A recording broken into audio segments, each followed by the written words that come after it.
தயவு செய்து இன்னொரு பத்திரிகையில இத்தனை ஜாதி பெயர்களோடு அடிக்காதீங்க. நம்ம எல்லாம் மனிதர்கள், நாம் அத்தனையும் தாண்டி உழைப்பாளிகள், அதை மட்டுமே நம்பக்கூடியவர்கள். இதை நான் என்னுடைய வேண்டுகோளாக உங்க அத்தனை பேருக்கும் வைக்கிறேன். நெல்லை தூத்துக்குடி நாடார் மகமை பரிபாலன சங்க கட்டட திறப்பு விழாவில் திமுக எம்பி கனிமொழி கொடுத்த அட்வைஸ் தான் இது.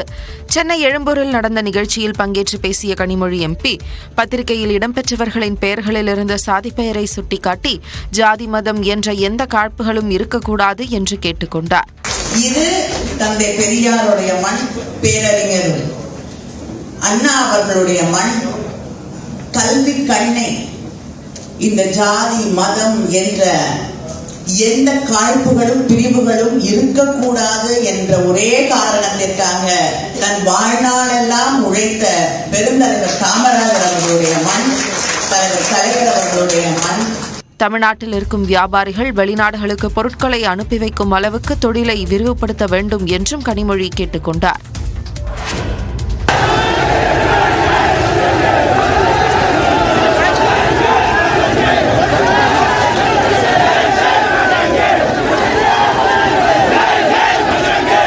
கர்நாடகாவில் சில இந்து அமைப்புகள் நடத்திய போராட்டத்தால் அப்பகுதியே போர்க்களம் போல் காட்சியளித்தது.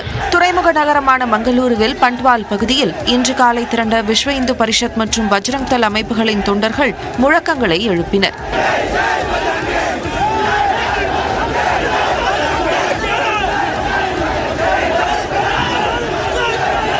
ஒரு கட்டத்தில் போராட்டக்காரர்களை கட்டுப்படுத்த முடியாமல் இரும்பு தடுப்புகளை வைத்து காவல்துறையினர் தடுக்க முயன்றனர். ஆனால் அதையும் நெட்டித் தள்ளி போராட்டக்காரர்கள் முன்னேறினர்.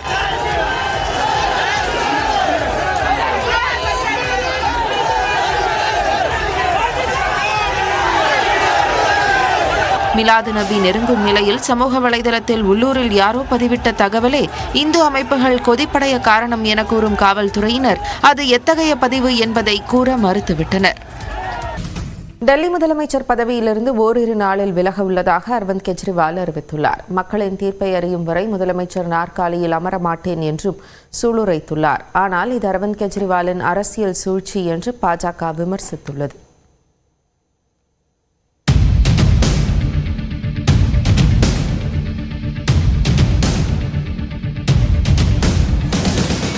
மதுபான கொள்கை வழக்கில் முறைகேடு நடந்ததாக கடந்த மார்ச் 21ஆம் தேதி டெல்லி முதலமைச்சர் அரவிந்த் கெஜ்ரிவாலை அமலாக்கத்துறை கைது செய்தது. அந்த வழக்கில் அவருக்கு ஜாமீன் வழங்கப்பட்ட நிலையில் சிறையிலிருந்து வெளியே வருவதற்கு முன்பே அதே வழக்கில் சிபிஐ கைது நடவடிக்கையை மேற்கொண்டது. இந்த வழக்கிலும் கடந்த 13ஆம் தேதி உச்சநீதிமன்றம் ஜாமீன் வழங்கியது. சிறையிலிருந்து வெளியே வந்த அவர் டெல்லியில் கட்சி தொண்டர்கள் மத்தியில் உரையாற்றினார். அப்போது தான் நிரபராதி என்றால் மக்கள் வாக்களித்து தேர்வு செய்த பின்பே முதலமைச்சர் நாற்காலியில் மீண்டும் அமர்வேன் என சூளுரைத்தார். जेल में डाल दोगे कहोगे इस्तीफा दे। मैं सारे मुख्यमंत्रियों से आज हाथ जोड़ के विनती करना चाहता हूं, इनका ये नया फार्मूला भी आम आदमी पार्टी ने फेल कर दिया, जो इन्होंने नया फार्मूला बनाया. ஆம் ஆத்மி மற்றும் தம்மை நிலைக்குலைய செய்ய வேண்டும் என சிறைக்கு அனுப்பிய பாஜகவின் எண்ணம் ஈடேறவில்லை என்ற கெஜ்ரிவால் தாம் குற்றவாளியா அல்லது நிரபராதியா என்பதை மக்களிடம் கேட்க விரும்புவதாக தெரிவித்தார். 2 दिन के बाद, आज से 2 दिन के बाद मैं सीएम की कुर्सी से इस्तीफा देने जा रहा हूं.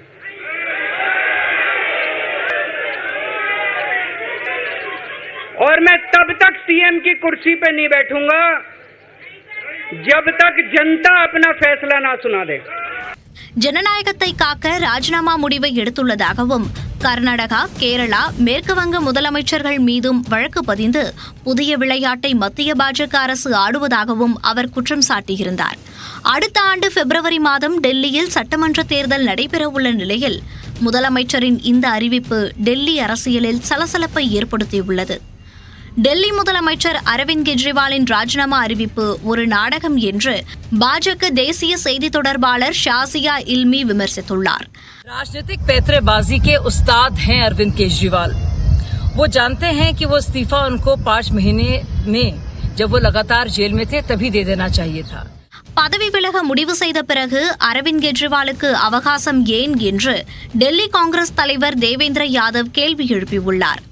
देखिए, माननीय केजरीवाल जी ने आज हमें मालूम हुआ है कि उन्होंने घोषणा की है कि अगले 2 दिन में वो इस्तीफा देने जा रहे हैं. ஆனால் இதற்கு பதிலளித்த அமைச்சர் அதிஷி தொடர் விடுமுறையால் 2 நாட்களுக்கு பின்பு அரவிந்த் கெஜ்ரிவால் ராஜினாமா செய்வதாக விளக்கம் தந்தார். उसका तो सिंपल सा रीजन है, आज संडे है और कल छुट्टी है ईद की, तो नेक्स्ट वर्किंग डे ट्यूसडे है, इसलिए 2 दिन का समय चाहिए. இதற்கிடையே டெல்லியின் அடுத்த முதலமைச்சராக அமைச்சர் அதிஷி நியமிக்கப்பட வாய்ப்புள்ளதாக தகவல் வெளியாகியுள்ளது. ஓரிரு நாட்களில் ஆம் ஆத்மி எம்எல்ஏக்கள் கூட்டத்தை நடத்தி முதலமைச்சரை தேர்வு செய்ய உள்ளதாக அரவிந்த் கெஜ்ரிவால் கூறியிருந்தார். இதில் அமைச்சர்கள் அதிஷி, சௌரப் பரத்வாஜுக்கு அதிக வாய்ப்பு உள்ளதாக தகவல்கள் தெரிவிக்கின்றன. ஆம் ஆத்மியின் மூத்த தலைவர்களும் அமைச்சர்களுமான கைலாஷ் கெலாட், கோபால் ராய் ஆகியோரின் பெயர்களையும் அக்கட்சி பரிசீலித்து வருவதாக கூறப்படுகிறது. இதற்கிடையே தனது மனைவி சுனிதா கெஜ்ரிவாலை அடுத்த முதலமைச்சராக கெஜ்ரிவால் திட்டமிட்டுள்ளதாக பாஜக தரப்பில் விமர்சனங்கள் எழுந்துள்ளன. சென்னையின் வரலாற்றிலேயே செப்டம்பர் மாதங்களில் 5வது முறையாக அதிகபட்சமாக 100.76 டிகிரி ஃபாரன்ஹீட் வெப்பம் பதிவாகியுள்ளது.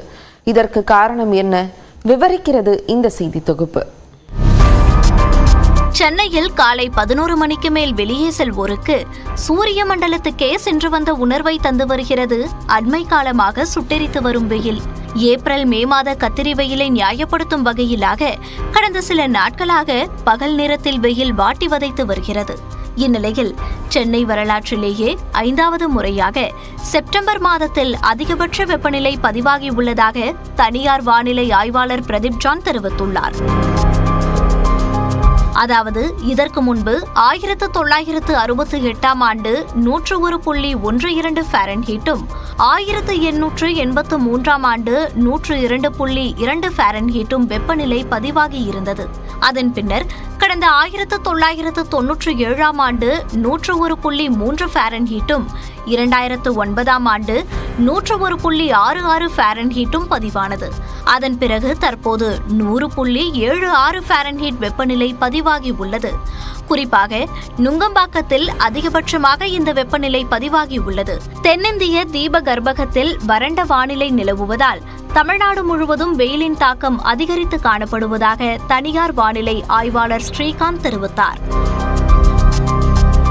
வெயில் இந்த டைம்ல வர்றது இயல்பு தான். ஏன்னா எப்படி சூரியனோட குத்துக்கதிர் வட துருவம் நோக்கி போகும்போது ஏப்ரல் மாசம் நமக்கு வெயில் தாக்கம் அதிகரிக்கும். அந்த குத்துக்கதிர் வட துருவத்திலிருந்து தென் துருவம் நோக்கி போகும்போது தான் நமக்கு வடகிழக்கு பருவமழை வருது. ஸோ இப்போ திரும்பவும் தமிழகத்தில் சூரியனின் குத்துக்கதிர்கள் நேர இருக்கிறதுனால தான் வெயிலின் தாக்கம் அதிகமாக இருக்குது. நமக்கு அந்த செப்டம்பர் செகண்ட் சம்மர்னு சொல்லுவோம். ஆனாலும் இயல்பிற்கு அதிகமாக ஒரு 3 முதல் 5 டிகிரி வரை பரவலாக தமிழகத்தில் பல இடங்களில் வெப்பம் பதிவாயிட்டு இருக்கு கடந்த சில தினங்களாகவே.